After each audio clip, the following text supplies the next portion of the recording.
बात। बहुत सारे लोग प्रार्थना करते हैं अपने अपने परिवारों के, मेरी पत्नी आ जाए, मेरा पति आ जाए, मेरे घर की हालत सुधर जाए। पत्नी प्रभु में आ जाती है तो आदमी गायब हो जाता है, और आदमी प्रभु में आके आ जाता है तो पत्नी गायब हो जाती है। तो संख्या कम नहीं होना चाहिए, बढ़ना चाहिए। और पिछले समय सबको मैंने बाइबल पढ़ने बताया, कमरा पूरा भरा था कचाकच, पूरे लोग भग गए।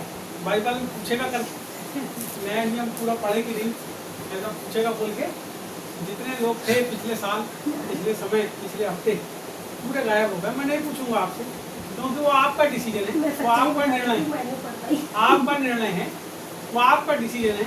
हम आपके जीवन में हस्तक्षेप करने वाले नहीं होते, लेकिन हम केवल ये बता सकते हैं कि आपको परमेश्वर ने क्या काम करना है। यदि आप करते हो तो आप प्रभु के आज्ञाकारी हो, नहीं करते तो आप उसको तो पता है, फिर आप कैसे, उसको बताने की जरूरत नहीं। यदि कोई बहुत बुद्धिमान है और कोई नहीं है तो उसको ये बोलने की जरूरत नहीं है कि तुम कैसे, उसको खुद ही मालूम रहता है कि मैं कैसे। तो आज बहुत सारे लोगों के मन के अंदर ऐसा लग रहा है कि कुछ निराशा के भाव, किसी के मन के अंदर मेरे बैठे बैठे ऐसा लगा कि बहुत सारा कुछ वजनदार चीज अपने सिर पे लेके आए लोग, तो उसको उतार के आना है, अपने रख के नहीं आना। यीशु मसीह ने कहा, थके और बोझ से दबे लोग मेरे पास आओ, मैं तुम्हें विश्राम दूंगा। मेरा जुआ हल्का और सहज है। उसने बोला मेरा जुआ, इसका मतलब वो जुआ जो है वो प्रभु के ऊपर है ऑलरेडी। थके और बोझ से दबे लोगों मेरे पास आओ, मैं तुम्हें विश्राम दूंगा, तुम्हारी थकावट छोटा दूंगा। और मेरे जुए को तुम क्या करो, थामो। उसका कारण ये थामने के लिए जो बोल रहा है, उसके साथ बाजू में वो भी लगा है, क्योंकि जो जुआ होता है, जो बैलों के ऊपर रखा जाता है, बैलगाड़ी का जुआ, वो दो लोगों के ऊपर होता है, एक आदमी उसको नहीं चला सकता। कितने लोग? दो। तो आप कभी भी ध्यान रखो, जब आप परमेश्वर के रास्ते पर चलते हो तो आप अकेले नहीं चल रहे हो, आपके साथ परमेश्वर भी चल रहे हो। बोले यीशु मसीह की। आज हम बातों को देखेंगे जो कि हम पाएंगे पहला यूहन्ना की किताब और उसको चौथा अध्याय।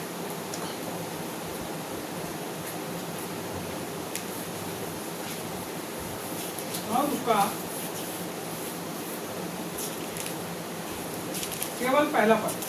हे प्रियो, हर एक आत्मा की प्रतीति न करो, वरन आत्माओं को परखो कि वे परमेश्वर की ओर से हैं कि नहीं, क्योंकि बहुत से झूठे भविष्यवक्ता जगत में निकल खड़े हुए हैं। बस यहाँ पे लिखा है, हे प्रियो, हर एक आत्मा की प्रतीति न करो। हे प्रियो,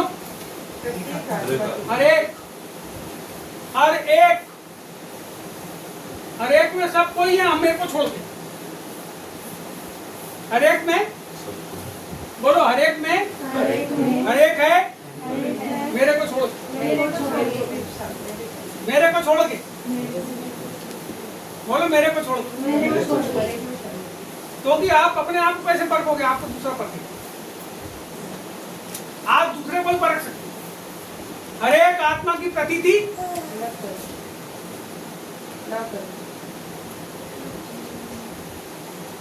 यहाँ लिखा, हर एक आत्मा की प्रतीति, हर एक आत्मा की प्रतीति ना करो। आत्मा, यहाँ शब्द आया है आत्मा। बताओ आत्मा कहाँ है? कहाँ है आत्मा? शरीर में कमल बुद्धि आत्मा है। और आपके अलावा कोई और आत्मा है? आपके अलावा कोई और आत्मा? दुष्ट आत्मा। कितने प्रकार की आत्मा है संसार में? कितने प्रकार की टोटल आत्माएं बताओ? परमेश्वर आज बात कर रहे हैं अपन स्वर्गदूत भी आत्मा है, बेटा लाइट उसको भी आत्मा बना है।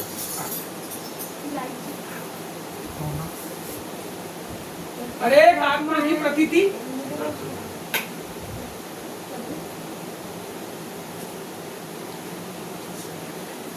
तो आत्मा कितने प्रकार की जो हर एक बोल रहे?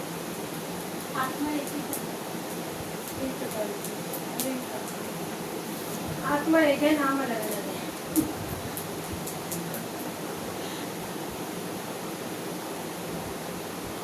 बोलो परमेश्वर की आत्मा, परमेश्वर की आत्मा, बोलो यीशु की आत्मा, यीशु की आत्मा, बोलो पवित्र आत्मा, पवित्र आत्मा, बोलो शैतान की आत्मा, शैतान की आत्मा, बोलो अंधकार की आत्माएं, अंधकार की आत्मा, अंधकार की आत्मिक सेनाएं, अंधकार की आत्मिक ये सेना, धरती के ऊपर जो मरे आदमी हैं उनकी आत्माएं, धरती के बड़े बड़े दुष्ट आत्माएं, भ्रमित करने वाली आत्माएं, रोगों को डालने वाली आत्माएं, लोगों को डालने वाली आत्माएं, बीमारी डालने वाली आत्माएं, बीमार करने वाली, क्या है सब?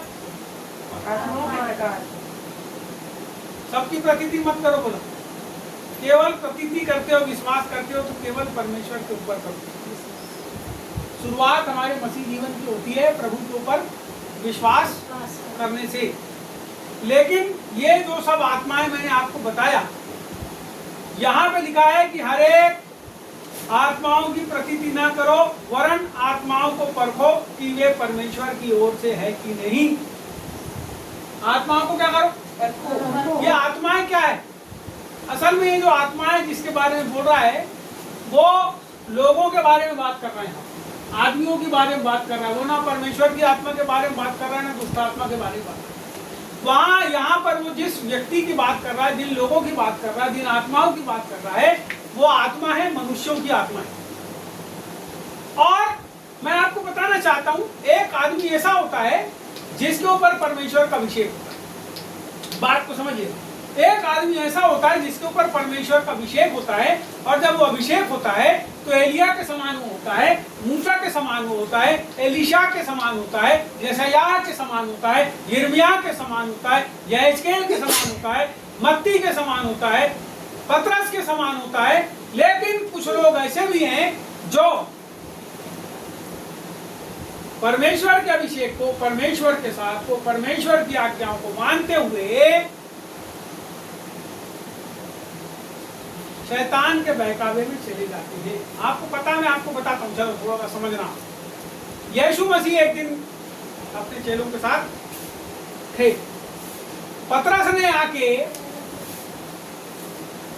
यीशु मसीह से कोई ऐसी बात कहा जो उसको कहना अनुचित था, उसको नहीं कहना। यीशु मसीह ने बोला, ऐ शैतान मेरे सामने से। तो शैतान किसको बोला? पतरस को बोला। किसको बोला? पतरस आया था ना बात करने के लिए, मत्ती रचित सुसमाचार। आपको पता है कई बार हम जो शब्द बोलते हैं अपने दिमाग में हम जरूर सोचते हैं कि कैरी कर लेते हैं, कई बार वचन से इसके अनुसार ठीक नहीं है, प्रभु के अनुसार ठीक नहीं है। लेकिन जब हम उसको बोलते हैं कई बार, तो वो जो ठीक नहीं है, जिसको हम सोचते हैं वो ठीक नहीं है, वो कई बार हमारे हिसाब से ठीक नहीं होता, लेकिन परमेश्वर के अनुसार ठीक रहता है, प्रभु के वचन के अनुसार ठीक रहता है। कई बार हम अपने विचारों में खो जाते हैं और अपने विचारों में निर्णय करते हैं, अपने घर के बारे में, अपने परिवार के बारे में, अपनी कलीसिया में आने वालों के बारे में, अपने आसपास के लोगों के बारे में, और हम क्या बोलते हैं कि ये ठीक। कई बार बाइबल कहती है कि आत्मिक मनुष्य जो होता है, आत्मिक व्यक्ति जो होता है, उसको हर एक आदमी नहीं जान सकता, उसको हर एक आदमी नहीं परख सकता, लेकिन वो स्वयं अपने आप को परखता है। शुरुआत जो परखने की है यहाँ दूसरों से जरूर हो रही है, लेकिन शुरुआत कहाँ से? मेरे से। मेरे पास जो विचार है, क्या वो विचार जो आया है वो परमेश्वर की ओर से? क्या वो विचार जो मेरे पास आया है जिसके अनुसार मैं करने की कोशिश कर रहा हूँ वो शैतान की ओर से? क्या वो विचार, तीसरी बात, मेरा खुद का, तीन विचार इस संसार के अंदर काम करते हैं, परमेश्वर का विचार, आपका विचार और शैतान का विचार। यहाँ परख की जो बात होती है, यहाँ जो परखने की बात होती है, वो बोलता है हर एक आत्माओं को परखो। कई बार हम लोगों का संदेश सुनते हैं ना टीवी में, कई बार हम कलीसियाओं में बैठ के संदेश सुनते हैं ना, क्या बोलते हैं? नहीं ये ठीक नहीं बताया, ये वचन हमको कैसा बताया इन्हें? ठीक नहीं बताया यार, ये स्वार्थ से भर के अपना क्या किया, वचन को अपने लाभ के लिए बता दिया। कई बार हम ऐसा, कौन लोग हैं ऐसा सोचने वाले? जो लोग वचन को जानते हैं, मैं सबकी बात नहीं करता। कौन लोग ऐसा बोलते हैं? जो वचन को जानते हैं ये प्रभु के अनुसार इसने ठीक नहीं पता। नहीं बताया। तो यहाँ पर जो वचन है जिसको आप परखते हो, उसका परखने का नपुआ क्या है? वचन को परखने का नपुआ क्या है? संदेश को परखने का नपुआ क्या है? आदमी को परखने का नपुआ क्या है? क्या है? क्या है? परमेश्वर का वचन।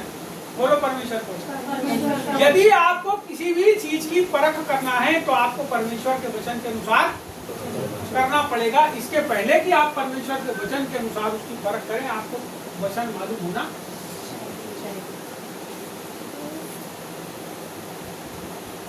कुलूसियों की किताब 3 अध्याय और 16 वचन। तुम मसीह के वचन को अपने हृदय में अधिकाई से बसने दो और सिद्ध ज्ञान के साथ एक दूसरे को सिखाओ। और सिद्ध ज्ञान क्या होता है?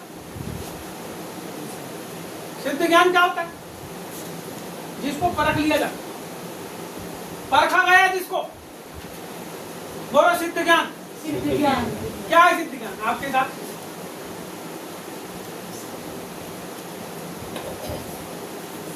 वो वचन जो आपने अपने हृदय के अंदर रखे हैं। अभी तो रखे कि नहीं रखे, ये बात आपको पहले विचार करना पड़ेगा। शुरुआत है मसीह के वचन को अपने हृदय में अधिकाई से बसने दो। थोड़ा थोड़ा बसने दो। बोला कितना? अधिकारी अधिकाई का मतलब ज्यादा भैया तुम्हारे पास यदि 10 लाख रुपए हैं तो उतने में तुम्हारा हो जाएगा? पूरी जिंदगी हो जाएगी?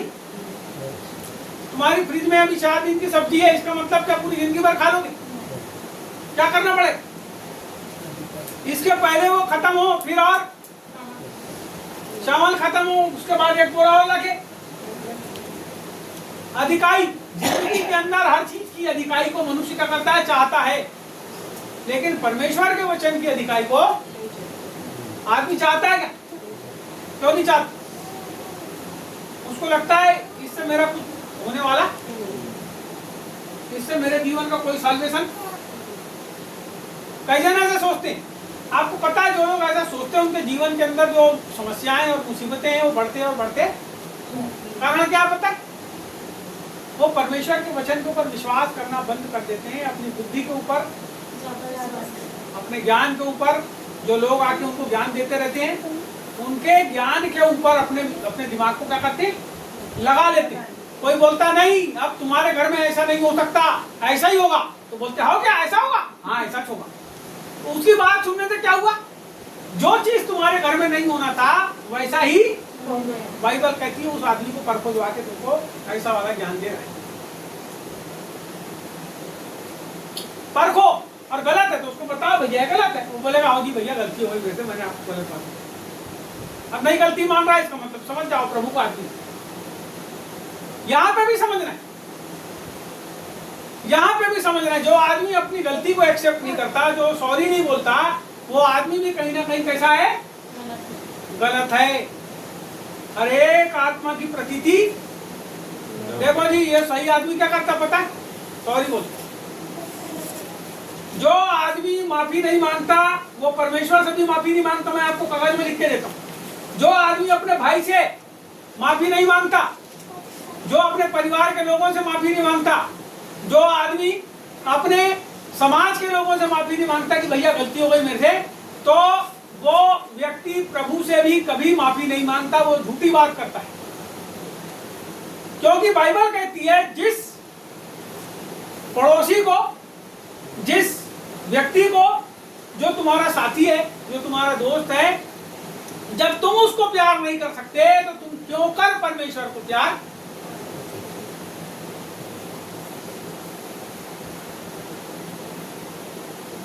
परखो एक दूसरे को, परखो अपने आप को, इसके पहले वो दूसरे को परखो। बहुत सारे लोगों ने कई बार इस बात को बोले हैं और बाइबल में भी लिखा है कि इसके पहले कि दूसरे को दोष लगाए। दोष मत लगाओ कि तुम पर भी दोष। क्या बोलता है? दूसरे की आंख का तिनका, बोलो तिनका, निकालने के पहले अपनी आंख का लट्ठा निकाल। क्या है लट्ठा? बड़ी गलती। तिनका क्या है? छोटी गलती। तिनका क्या है? छोटी, बिल्कुल माइनर। और लट्ठा क्या है? तो हम निकालते क्या है? आप बड़ी प्रॉब्लम को सॉल्व करना चाहोगे कि छोटी? अब एक जन को बुखार आया है और एक जन बिल्कुल मरने वाला है 5 मिनट के बाद, आप किसके पीछे ज्यादा ध्यान दो? जो बिल्कुल मरने वाला है उसको क्या करोगे? जल्दी जल्दी उठाओगे और लेके जाओगे। बुखार वाले को बोलोगे सो रहा है, अभी आते हैं हम तुमको। लेकिन तुम पहले क्या करते हो? किसको गोली खिला रहे? छोटा तिनका बड़ा कि लट्ठा बड़ा? क्या निकालना है? शुरुआत कहां से करना है? लट्ठा कहाँ है? बोलो मेरी आंख। दूसरे की आंख में नहीं है लट्ठा। यीशु मसीह ने स्पष्ट बताया। यहाँ पे लिखा है वरन आत्माओं को परखो कि वे परमेश्वर की ओर से है कि नहीं। हमारी जिंदगी के अंदर, हमारे जीवन के अंदर बहुत सारे लोग आते हैं जो जहर बोलते हैं।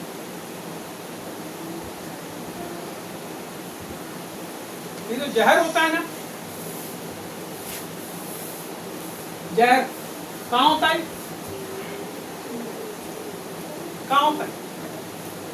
जीव है आपके पास? जीव किस किस के पास?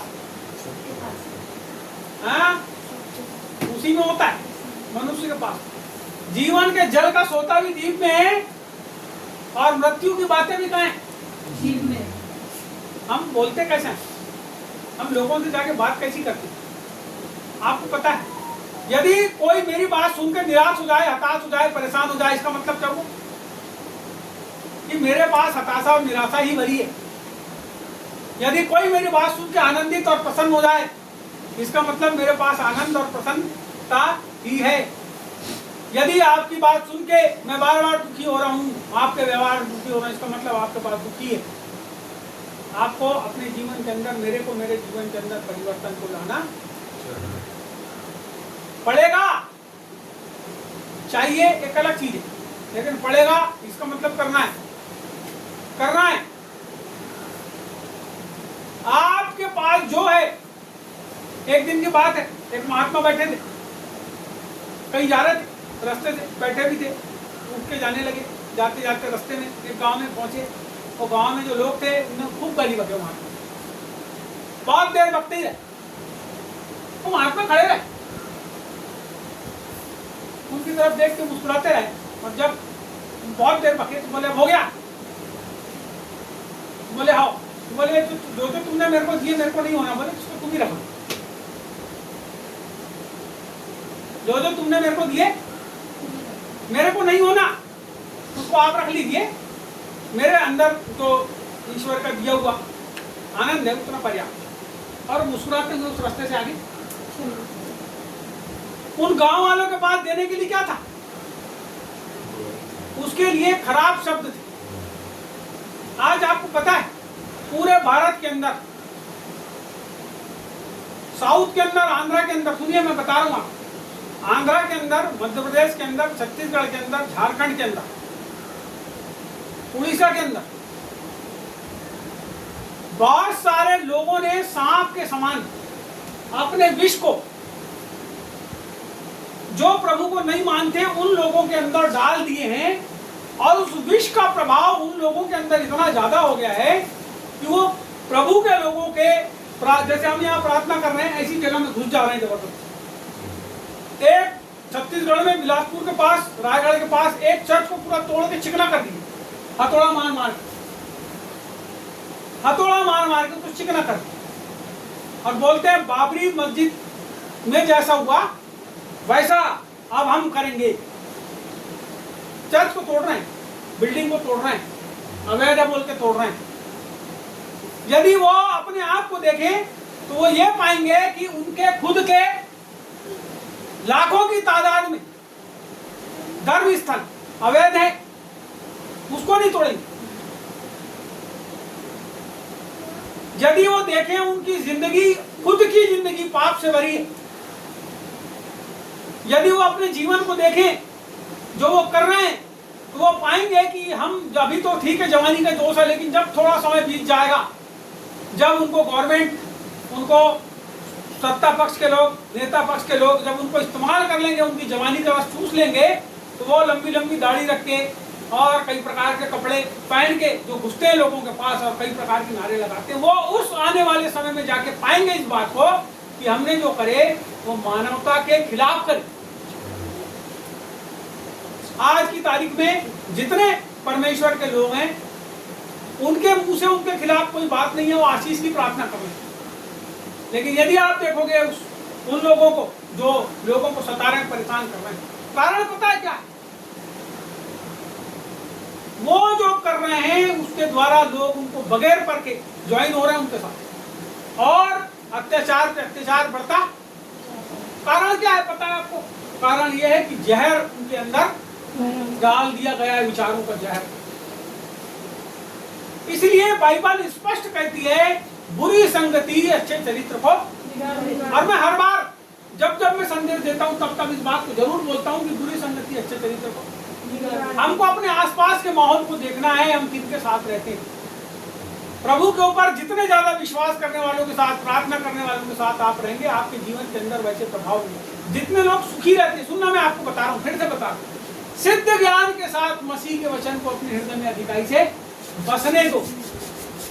ये जो मसीह का वचन आपके हृदय के अंदर आता है, ये आनंद को लेकर आता है, बंधनों को तोड़ता है बाइबल का वचन। ये जो परमेश्वर का वचन है ना, ये दो प्रकार इसको इन लोगों ने डिवाइड करे धर्म वैज्ञानिक लोग, रेमा और लोगोस। लोगोस का मतलब ये लिखा हुआ वचन। ये जो लिखा हुआ वचन है, जब आप इसको पढ़ते हो, अपने हृदय के अंदर जाने देते हो, तो रेमा में परिवर्तित हो जाता है। रेमा का मतलब होता है परमेश्वर की जीवित सामर्थ, परमेश्वर की जीवित सामर्थ। वो लिखा हुआ नहीं जाता मगर देहधारी हो जाता है।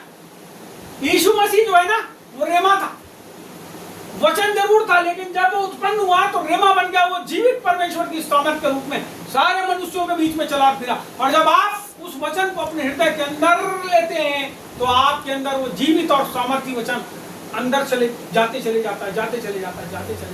मैं आपको बताऊं, तब फिर कोई आके आपसे कुछ बोलता है तो आप बोलते हो, नमस्ते भैया, मेरा आपका इस मामले में काम नहीं जम पाएगा, हम और आप भाई हैं इस धरती के ऊपर, लेकिन इस काम में हम आपके साथ भागी नहीं। आपको पता है, आप आत्माओं को परखने लगते हो, आप लोगों की बातों को परखने लगते हो, आप गलत लोगों को परखने लगते हो, आप ऐसे लोगों को परखने लगते हो जो शिकंजा तैयार करते हैं। शिकंजा पता क्या होता है?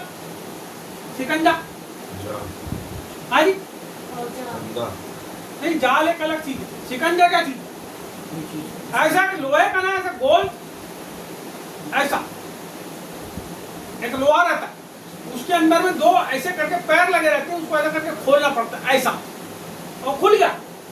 लो बीच में एक इतनी बड़ी काली लगी रहती है, जैसे कोई चलते चलते उसके ऊपर पैर रख दिया तो लोहे का शिकंजा ऐसा करे गच से उसके पैर में, और उसके अंदर एक संकल बनी रहती है, जो संकल जाके कहीं दूर कोई पेड़ में या जमीन में बड़ा कीड़ा ठोक के उसको जो है गड़ा दिया जाता है, जिससे जो भी चीज उसके अंदर फंसे, जिसका पैर फंस जाए, चाहे वो आदमी हो, चाहे हाथी हो, चाहे कोई भी चीज हो, जिसका भी पैर उस शिकंजे में फंस जाए वो निकल नहीं सकता। आपको पता है, पूरा हड्डी के अंदर घुस जाते हो, कांचे गच से जाकर घुसते पैर के अंदर। आज की तारीख में ये शिकंजा लेकर के बहुत सारे लोग तैयार हैं। आगे लिखा है यहाँ पे, इसको देखेंगे आप, इसी वाले वचन में देखेंगे, यहाँ लिखा है परमेश्वर की ओर से है कि नहीं, क्योंकि बहुत से झूठे भविष्यवक्ता जगत में निकल खड़े हुए। कौन खड़े? सच्चा भविष्यवक्ता क्या करता है? चलो अपन मेन बात पे आ जाते हैं, इसी एक वचन के ऊपर आज हमारा फोकस। बहुत से झूठे भविष्यवक्ता उठ खड़े, सच्चे भविष्यवक्ता की निशानी। अब भविष्यवक्ता क्या है, पहले ये बात करें, क्या है भविष्यवक्ता? हमें नहीं मालूम ना, परमेश्वर के द्वारा भेजा हुआ जन है। हम सब हैं। भविष्य के जो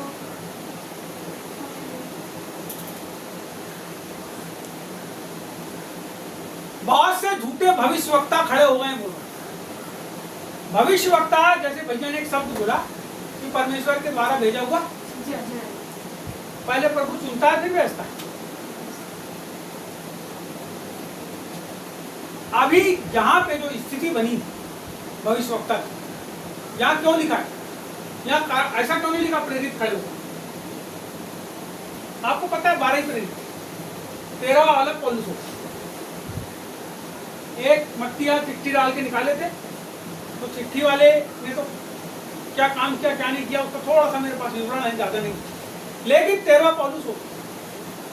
यूहन्ना लिखता है, प्रेरितों को नहीं लिखता, क्योंकि प्रभु ने जिस समय में उसने चिट्ठी लिखा उस समय उतने प्रेरित, और प्रेरितों के जो चेले हुए, प्रेरितों ने जो लोगों को तैयार करे, बरनबास को तैयार करे और सिलास को तैयार करे और तीमुथियुस को तैयार करे, ये सब प्रेरितों की श्रेणी में आते हैं। लेकिन प्रभु ने जिन लोगों को चुना, प्रत्यक्ष चुना, और जिन लोगों ने प्रभु को देखे, उसको हाथ पकड़े, उसके पैर को पकड़े, उसके शरीर के पास, उसके छाती के ऊपर अपने सिर पर से, ये प्रेरित थे जो परमेश्वर के साथ चले, उसको देखे, उसको छुए।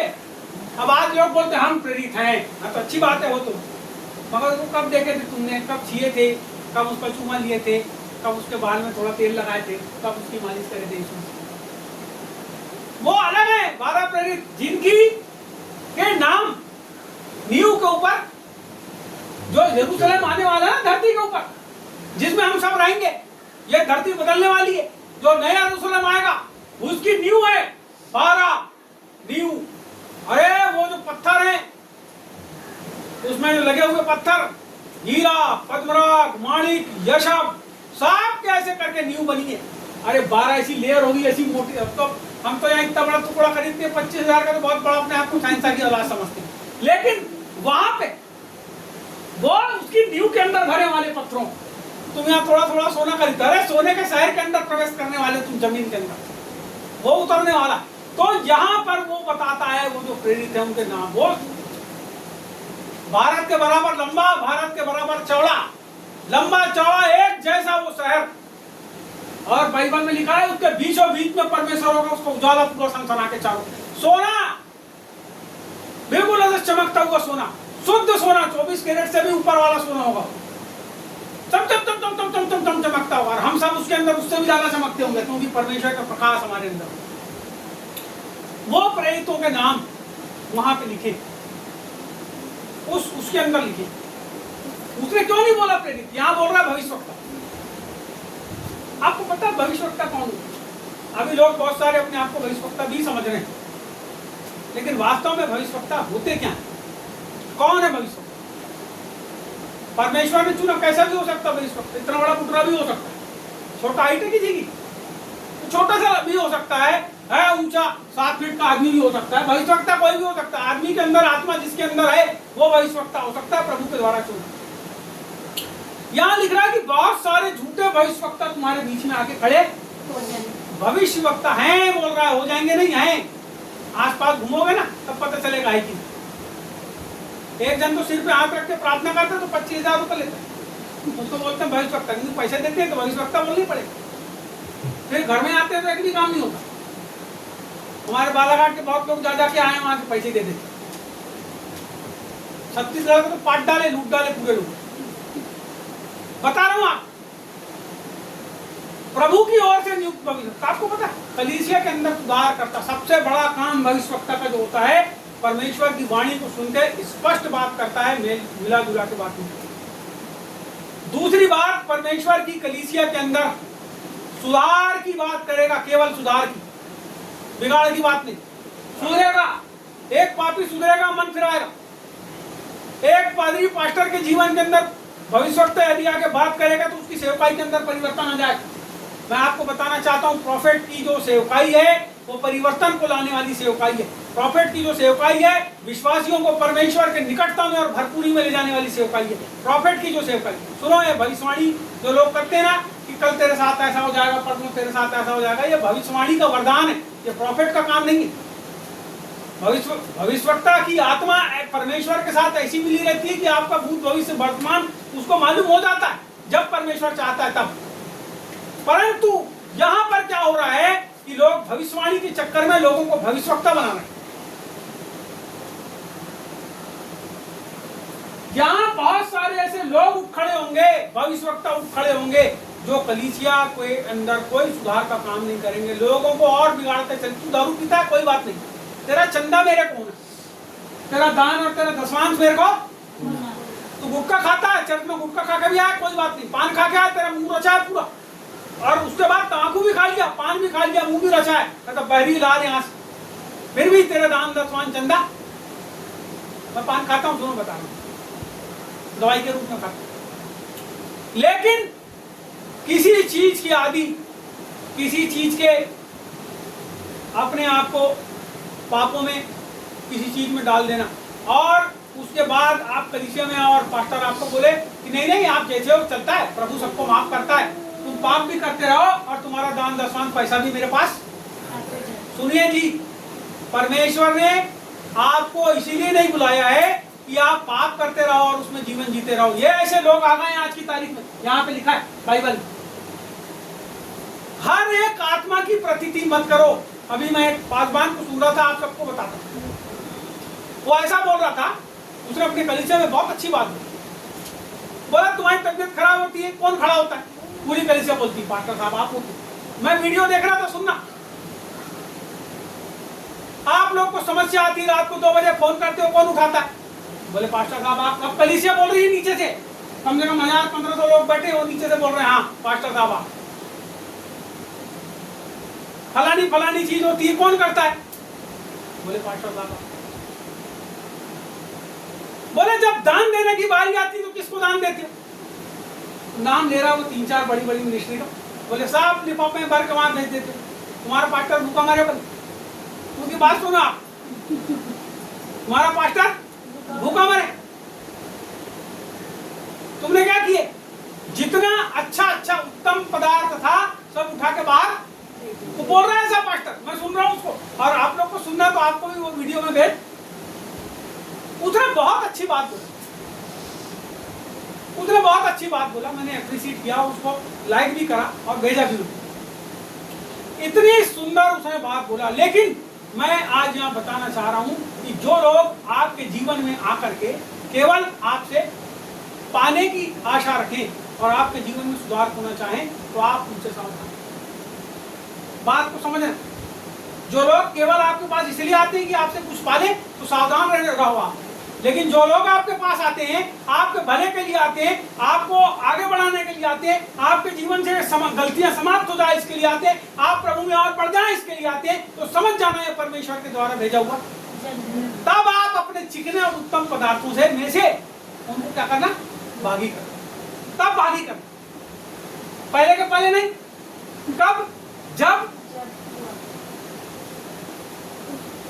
हमारे बीच में भाई, उसको पता चला कोई भविष्यवक्ता नहीं, उसने अपने घर में बुला लिया, बुला भी लिया, दान भी दे दिया, चंदा भी दे दिया, जो जो प्रार्थना कराया कुछ नहीं हुआ, काम सब खत्म हुआ जैसा करते। कारण क्या है? आदमी अपने विचारों में फंसता है। सुनिए जी, शैतान जो काम करता है वो दिमाग में काम करता है, उसके पास और कोई बाहर खेलने के लिए जगह नहीं। उसके बाद बहुत बड़ा ग्राउंड है, और आपके पास जो ग्राउंड है ना वो यहाँ से लेके स्वर्ग तक लंबा है। आपका जो मन है वो यहाँ से लेके स्वर्ग तक, और उससे भी नहीं मालूम कहां तक। क्योंकि शैतान खुद अपने दिमाग में जब खेलने लगा तो उसने बोला मैं परमेश्वर के सिंहासन के ऊपर अपना सिंहासन। सोचने की बात है, आदमी के पास, शैतान के पास आदमी के दिमाग से खेलने के लिए क्या है?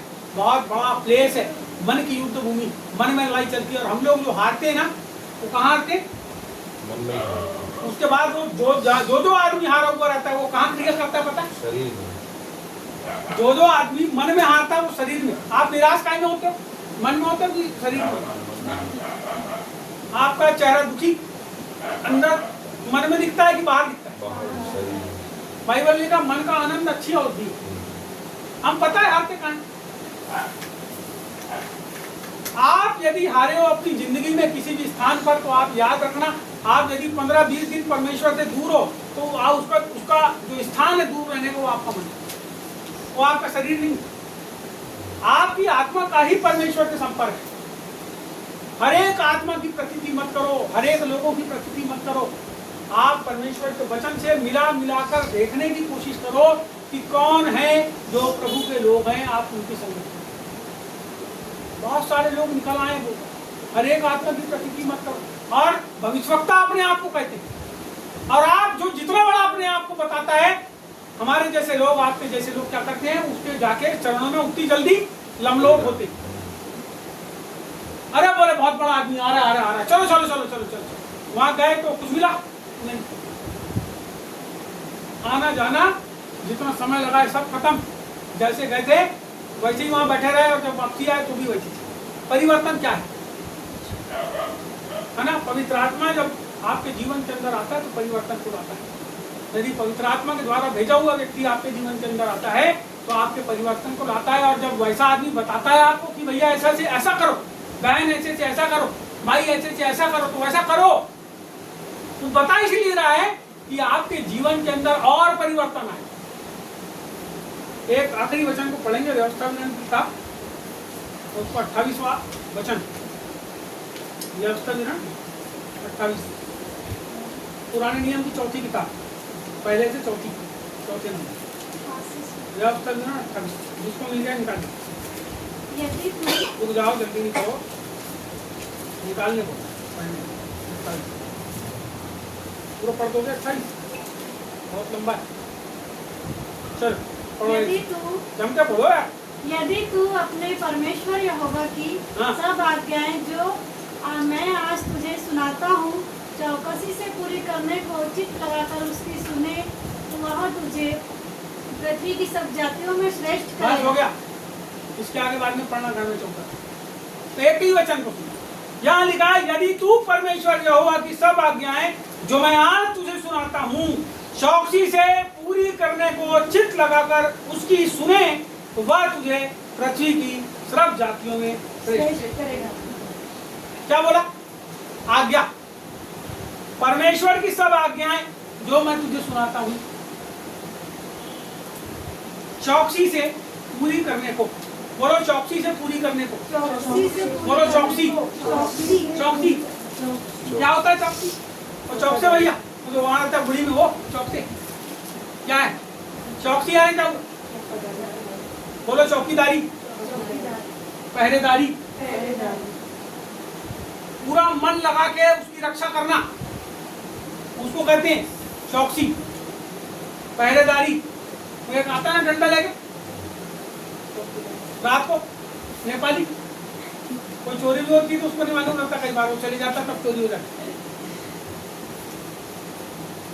आपको पता है परमेश्वर के समय में एक जो नगर था, नगर के बाहर पहरेदार होते थे और वो रात भर जग करके देखते रहते थे इधर से कोई आ तो नहीं रहा हमला करने वाला, रात भर।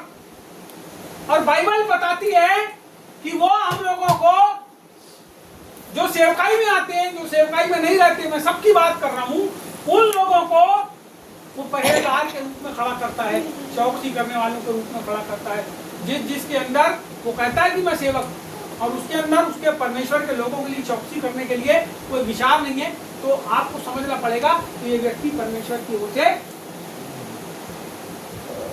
उस काम के लिए। मैं आप लोग को संदेश देता हूँ, केवल सुनिएगा मेरी बात, मैं केवल संदेश देके सिखा रहा हूँ, लेकिन आपके लिए जो चौकसी है ना वो ये, आपके लिए मजदूरी कौन कर रहा है?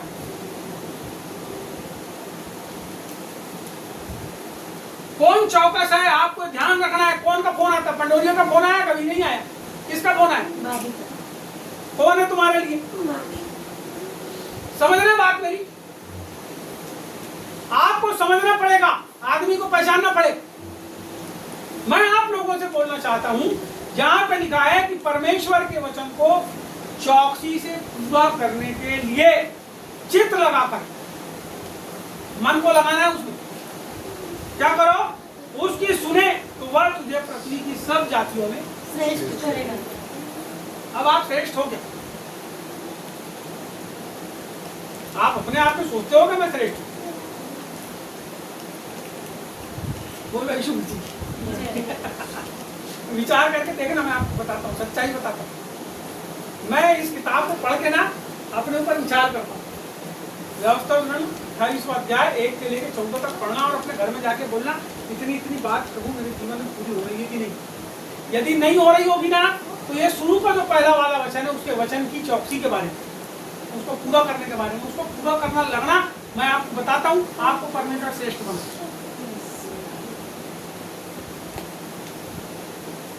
इस बात के ऊपर ध्यान देना है हम लोगों को कि हम परमेश्वर के वचन के सिद्ध ज्ञान में आगे बढ़े, जिससे कोई भी आके हमसे धोखा। बाइबल कहती है कि शैतान ज्योतिर्गमय स्वर्गदूत का रूप धारण करता है। किसका रूप? बोलो ज्योतिर्गमय। इसका मतलब वो नकली रूप बनाता है, उसका रूप वैसा नहीं है। क्या करता है? ज्योतिर्गमय स्वर्गदूत का रूप धारण करता है और विश्वासियों को बहकाता है। बोलो यीशु मसीह। बात समझे? आई समझ में? खत्म कर। आप सबको प्रार्थना करें। हालेलुया।